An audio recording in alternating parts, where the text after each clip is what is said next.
Assalamualaikum warahmatullahi wabarakatuh. Waalaikumsalam warahmatullahi wabarakatuh. Perkenalkan, nama saya Misria Lutfi. Kali ini saya akan mengerjakan tugas wawancara dengan Bapak Sumadi sebagai narasumber. Tapi wawancara yang saya pakai hari ini adalah budidaya tanaman. Langsung ke soal.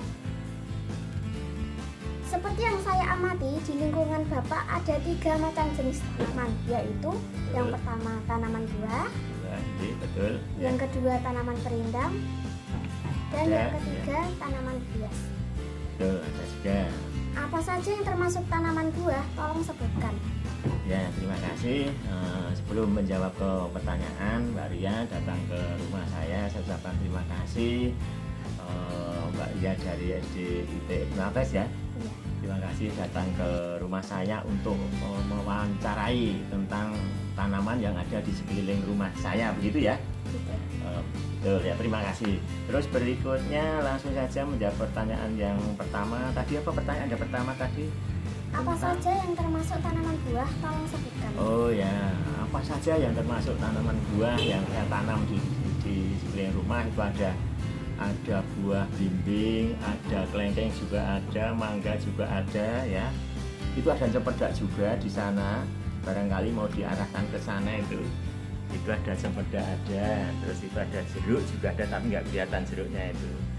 Itu Mbak Ria itu sekilas buah yang ada di lingkungan saya tanam di lingkungan rumah saya. Dan ini tentunya ini buahnya kalau mungkin Mbak Ria belum pernah tahu ya, ini cempedak ya. Dia baru saja saya buka ya, ini baunya wangi sekali. Ada cempedak, ada ini juga buahnya. Buah naga, ini buah naga, ini buah naga. Ada juga ini apokat jumbo. Nah, ini hasil dari tanaman saya di kanan kiri rumah. Itu sementara yang baru berbuah, kelengkeng juga ada, ini baru berbuah. Itu mungkin nama-nama tanaman buah. Selanjutnya ada pertanyaan lagi. Ada.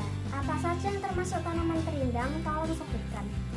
Tanaman perindang. Nah, kebetulan gini, untuk tanaman perindang yang ada di lingkungan rumah sini, ini kebetulan saya menggunakan tanaman perindang itu ya tanaman buah-buahan itu tadi. Jadi ada manfaat ganda ya.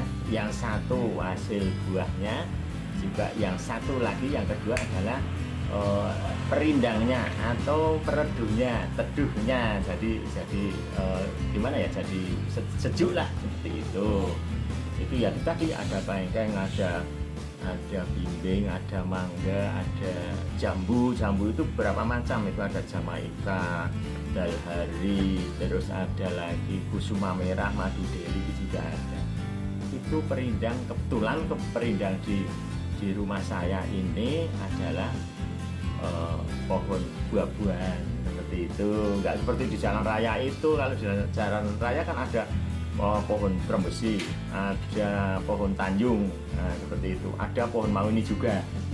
Nah, itu kebetulan yang di rumah saya ini perindangnya adalah pohon buah-buahan. Itu cuma itu saja.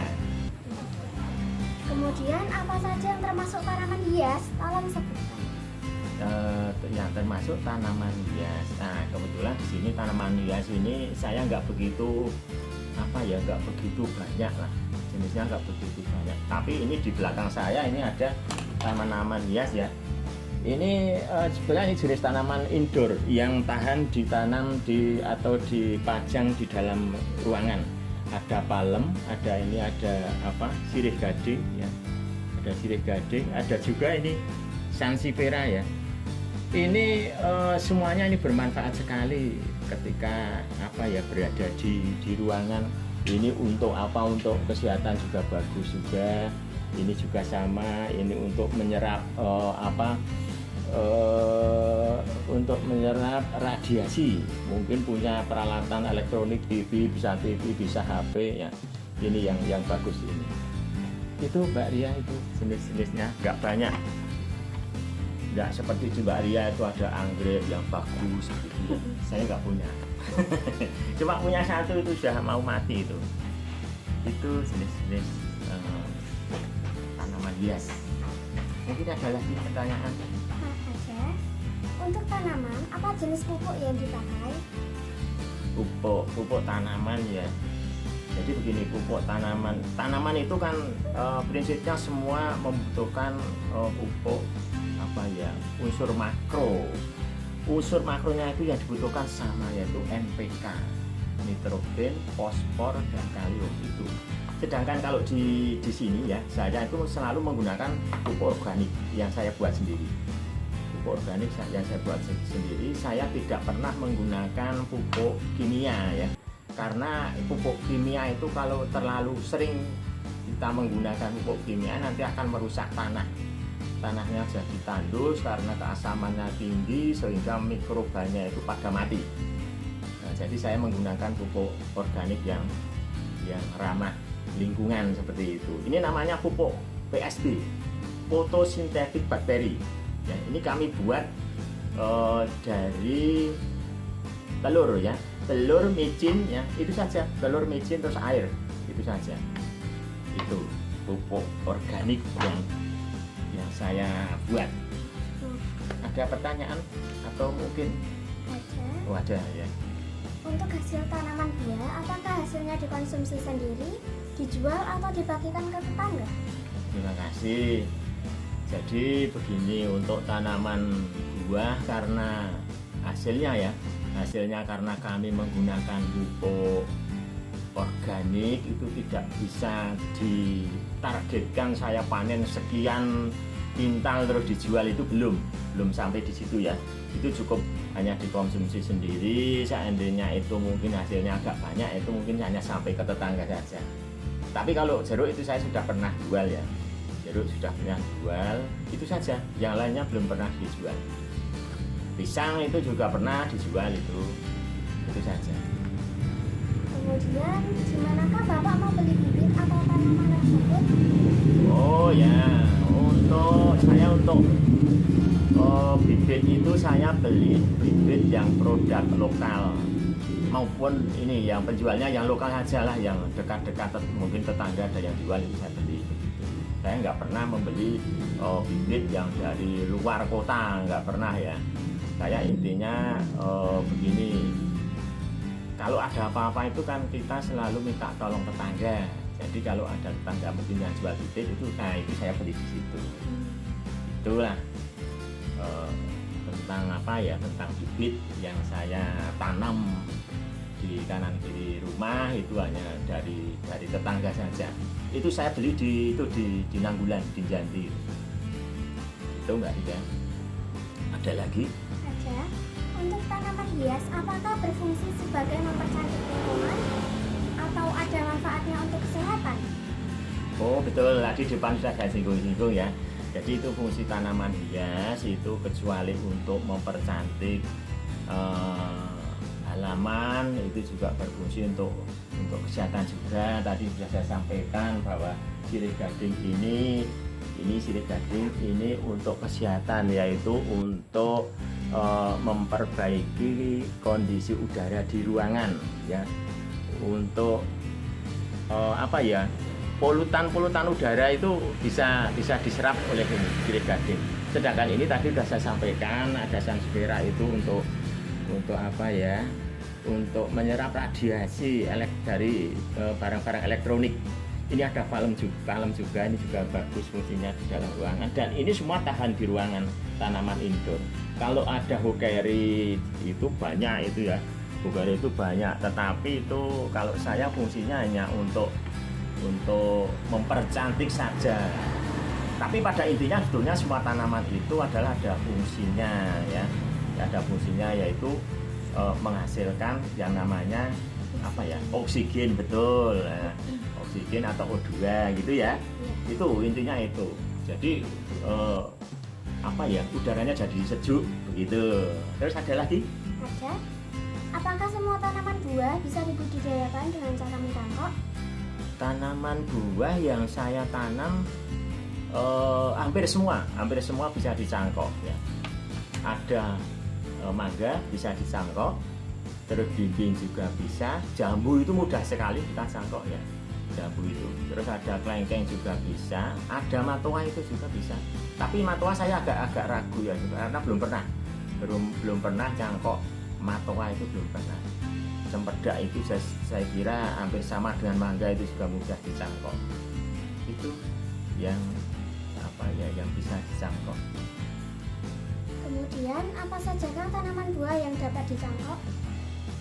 Tanaman buah yang dicangkok itu tadi itu tadi ada, mungkin ada lagi pertanyaannya sama ya. Ada lagi apa? Apa ada cara selain mencangkok? Jika ada tolong sebutkan.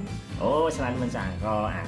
Selain mencangkok itu bisa dari bijinya, misalnya kelengkeng itu bijinya bisa tumbuh, mangga juga bisa, jambu itu bijinya juga bisa tumbuh. Cuma kalau dari biji itu nanti berbuahnya jadi lama, mungkin bisa 5 tahun, bisa lebih. Tetapi selain cangkok dan biji, saya punya apa ya? Punya cara, yaitu stek ya, stek. Nah, stek ini dengan apa ya? Dengan kalau mau dengan stek ya, peralatannya ini ada pisau juga ya. Ini steril ya, pisaunya harus steril dan harus disterilkan dengan ini alkohol. Nah, harus dicuci, jangan sampai karatan atau mungkin pisau dapur ya. Ya, kalau Umi punya pisau dapur yang tajam di dapur, jangan untuk nyetek ya. Jangan. Harus pakai pisau yang khusus, yang spesial. Itu apa mungkin bisa ditunjukkan cara nyetek? Oh iya, ini kebetulan ada soalnya. Ada soalnya. Cara Oh ya. melakukan cara tersebut? Oh ya, betul. Nah, sekarang cara nyetek ya. Cara nyetek ini kebetulan sudah saya siapkan bahannya ya. Ini ada pohon jambu Jamaika. Pohon jambu Jamaika ini mudah sekali disetek dan saya kira cepat tumbuh akar juga. Nah, peralatannya itu tadi sudah saya tunjukkan ya, ada cutter atau pisau, ada juga ini rantingnya, ini ada alkohol untuk mensterilkan, ada satu lagi. Ini adalah bawang merah untuk perangsang tumbuh akar. Bawang merah tahu toh? Tahu. Betul. Karena ahli masak jadi tahu ya. Ini mudah sekali kita bersihkan ini ujung tadi yang saya potong ya, kita sayat begini, kita bersihkan. Kalau sudah kita bersihkan ya, kita olesi dengan ini bawang merah ya, untuk perangsang tumbuh akar. Setelah itu baru kita tancapkan di media. Medianya ini adalah tanahnya masih tanah asli, bukan tanah sudah dicampur ya. Belum dicampur dengan pupuk ya. Tanah yang asli. Terus langsung kita tancapkan seperti ini ya, Tetapi ini harus disungkup. Disungkup itu ditutupi plastik rapat begitu ya. Terus nanti ditaruh di tempat yang teduh, jangan sampai kena sinar matahari seperti itu. Ini nanti mungkin 1 bulan insya Allah tumbuh akar. Itu caranya seperti itu. Ada lagi? Sudah tidak ada soal. Dan terima kasih Bapak Sumadi telah meluangkan waktu untuk diwawancarai untuk dari saya. Sama-sama. Jadi saya juga terima kasih Mbak Ria telah datang ke rumah saya untuk mewawancarai tentang apa ini tadi ya? Tanaman, budidaya tanaman ya. Terima kasih dan silahkan lanjut belajar ya. Terus belajar, jangan sampai berhenti. Begitu. Terima kasih sudah menonton sampai akhir. Wassalamualaikum warahmatullahi wabarakatuh. Waalaikumsalam.